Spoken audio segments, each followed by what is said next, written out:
حبايبي عاملين ايه؟ يا رب تكونوا بخير وصحه جيده وطاعه دايما لله. مطبخ التوفير النهارده اختكم الشيف زينب عبد الحميد. هنعمل ازاي نعمل الفيليه بس في البيت، يعني نجيب السمكه ونعملها فيليه افضل ما نجيبها متلجه، وبتبقى تجيبيها برده تلجيها ويبقى دخلنا في دايره التتليج زي ما انتم شايفين كده اهوت. هنبدا بسم الله ولا حول ولا قوه الا بالله والله اكبر.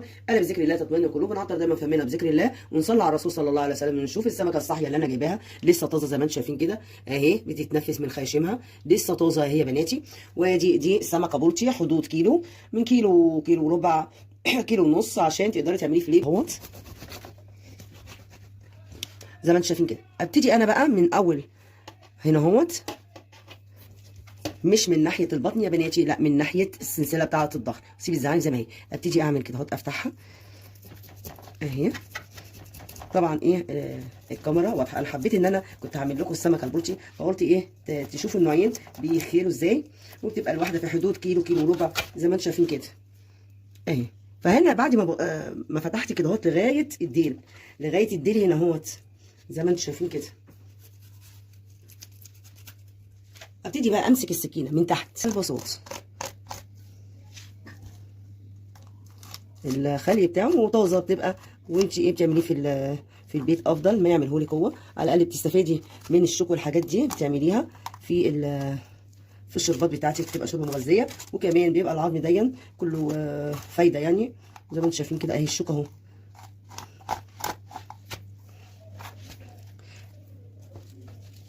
انا دخلت ايدي كده، دخلت السكينه كده، طلعت الناحيه الثانيه اهي عشان اخلص الجزء ده زي ما انتم شايفين كده.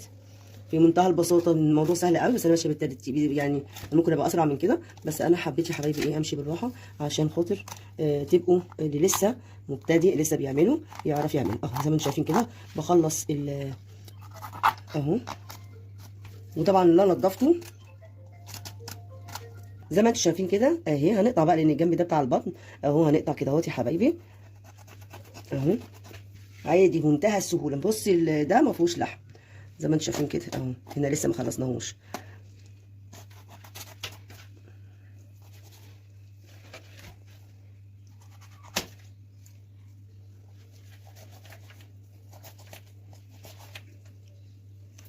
اهو زي ما انتم شايفين كده يا حبايبي. طيب احنا هنعمل ايه هنا؟ زي ما انتم شايفين كده هنيجي عند الاخر كده زي ما انتم شايفين كده، حطيناه هنا اهو، شطفناه وادي بمسك هنا عشان اخلع الجلد، اطلعها يعني اخليها من الجلد كده اهوت تكحيته. بس طبعا عايزه ايه سكينه ما تبقاش حاميه عشان ما تهريش بالذات وانا بخلي. ابتدي بقى ايه انا افضل اعمل كده اهوت في الجلد نفسه، مش في اللحم، في الجلد نفسه. ابتدي بس يكون السكينه مش حاميه هنا عشان زي ما انتم شايفين كده. مش هفصل بقى عشان يبقى ماشيين مع بعض. البولتي بتطلع، الجلده بتطلع بسرعه عن قشر البياض، بس طبعا قشر البياض بيبقى احسن يعني. شوف لما اجي اعمل من ايه اهو اهو في منتهى السهوله، لان مسكت ماسكه اهي ماسكاها اهي. مش باجي ناحيه اللحم، باجي على ناحيه الجلد اهي يا بناتي. تعالي هنا اهي يا بناتي اهي. بدوس على تحت، السن بتاعي متوجه لتحت اهو. انا عامله سني هنا متوجه لتحت مش في اللحم، في منتهى السهوله وسريع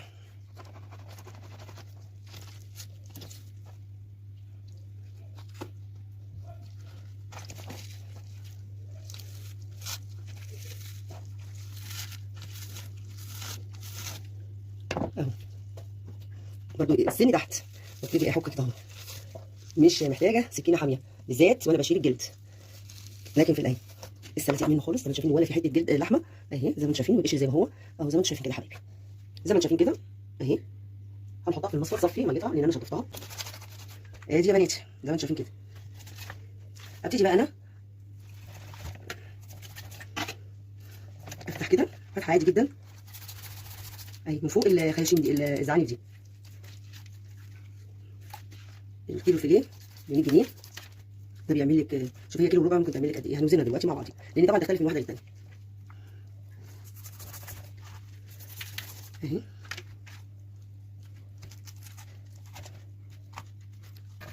دي بطلت تتحرك، كانت بتتحرك دلوقتي قدامكم وبتفرفص بالزعانف بتاعتها والخياشيم.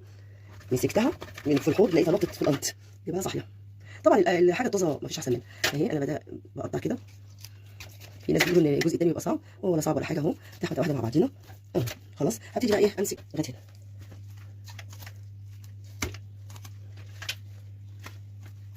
صراحه سمك قشر البياض بيبقى جميل.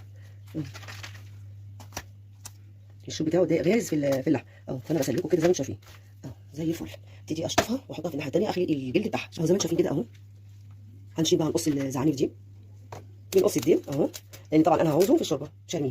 زي ما انتم شايفين كده نقص الزعانف اهو، اخلص الزعانف كلها اهي، مفيش زعانف والشطف عادي تحط في المصفى. ادي الزعانف اللي في الجنب ده والجنب ده خلاص، الزعانف اللي تحت الراس زي ما انتم شايفين كده.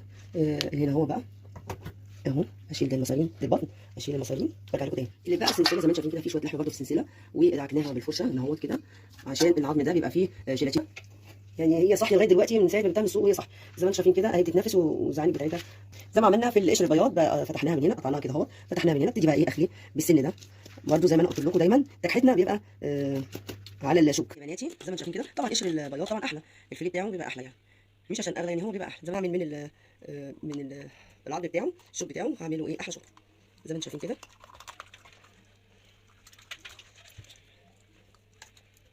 ابتدي ايه اخلص عليه كده اهو. انتهت ايه كده، انتهت عند الايه، اقوم ايه اقطعها كده، انتهت لغايه الاخر، ما تجيش ناحيه ايه اهي اهي، اقطعها كده اهو اهي، فاضل الحته دي واقطعها كده بتتزفلط اهي زي ما انتم شايفين كده، بتتزفلط حتى وهي اهي. هشطفها وبعد كده ايه اخلي الجلد. طبعا بمسك كده اهوت واكحت كده لغايه لما يطلع لي دين عشان اعرف ايه اتمكن منه قوي. زي ما انتم شايفين كده بيزحلق مني، فانا ايه مش زي قشر البياض برده بيبقى اسهل، بس اهي زي ما انتم شايفين كده، زي ما انتم شايفين كده اهو. اهم حاجه امسك دايما الجلد ده كويس اهي، والسن تحت زي ما انتم شايفين كده اهي اتفصلت كده اهي. ادي الجلده ما فيهاش لحم. نشوف الجنب التاني برده يا بناتي، من عند السلسله بتاعت الظهر زي ما انتم شايفين كده، بنقطع دي من تحت الزعنفه كده ونقطعها الراس دي كده، هي بتتزفلط يعني منها طوزه تقريبا ولا ايه اهي. هنا بقى اهي افتحها عادي، ابتدي من هنا كده لما تكون بتزفلط وابتدي اعمل كده اهي، بضرب في الشوك اهو لغايه ما اوصل للدين، بضرب على تحت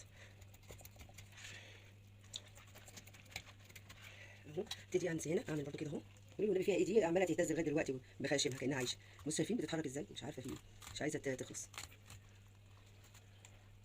سمكه صحيه.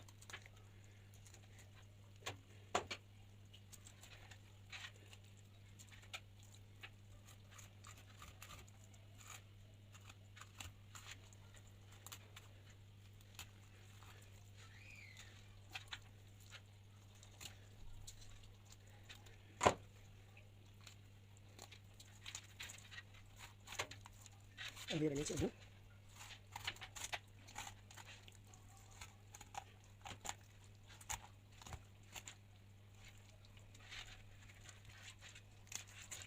كده ايه وصلنا للاخر برده، خلينا شغاله، وصلنا للاخر. ابتدي بقى اعملها كده اهو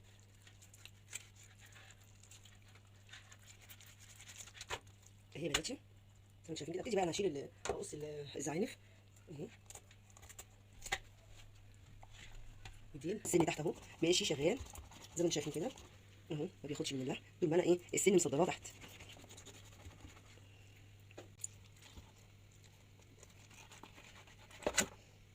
ده البوتي الفيليه بوتي، ده البوتي وده قشر البيض.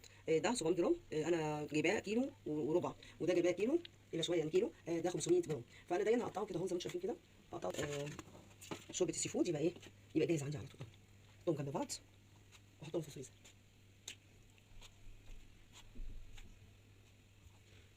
طبعا العظم بتاعه هنحطه برده في كيس عشان خاطر ايه نسقي منه شوربه السي فود اهو يا حبيبي. ده نص كيلو، ده بقى هسيبه سليم لما يطلع نتبله ونعمله فيليه. وادي الراس بتاعه البولتي والراس بتاعه القشر البياض، وادي البولتي اللي بقى منه شلنا منه زعانف يعني فيه لحم جواه. فطبعا لما انت تسقطي هو والراس في شوربه بيبقى ايه حاجه جميله. المغسولين ويطلعوا على طول على دي 700 جرام اللحم صافي من غير شوك. وبرده هنا 500 جرام انتم شايفين كده. يا رب تكون الطريقه سهله وبسيطه عليكم، ودمتم في رعايه الله وامنه. صدقكم الله الذي لا تضيع دعاه. اتمنى لكم دايما السعاده والهنا يا حبايبي، دايما هتلاقوها في طاعه الله والبعد عن المعصيه. ربنا يتقبل منا ومنكم طاعتكم وصلاتكم وصالح اعمالكم، ودمتم في رعايه الله وامنه. والسلام عليكم ورحمه الله تعالى وبركاته.